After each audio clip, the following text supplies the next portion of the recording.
नमस्ते मित्रांनो, लग्नाची बेडी या मालिकेच्या होणाऱ्या पुढील भागामध्ये आपल्याला असं पाहायला मिळणार आहे की इकडे पिंकी आणि गोदामावशी सिंधूच्या रूममध्ये आतमध्ये आलेले असतात आणि दरवाजा लावून घेतात। त्या क्षणी राघव इकडे बाहेरून दरवाजा वाजवतो। त्यावेळेस गोदामावशी पिंकीला असं बोलते की आता या क्षणी कोण आलं असेल, त्यामुळे पिंकीसुद्धा आता घाबरलेली असते।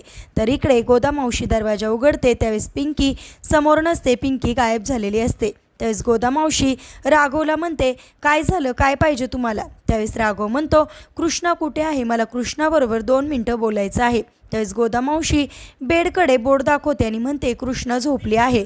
त्या क्षणी राघव हा बेडच्या जवळ जातो आणि बेडवर एक व्यक्ती तोंडावर घेऊन झोपलेली असते।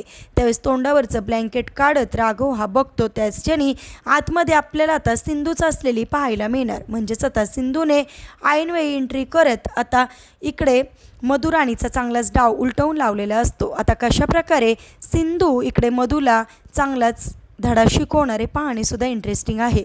असेच मालिकेच्या पुढील अपडेटसाठी तुम्ही आपल्या रंजक मराठी चॅनेलला नक्की सबस्क्राईब करा। थँक्यू।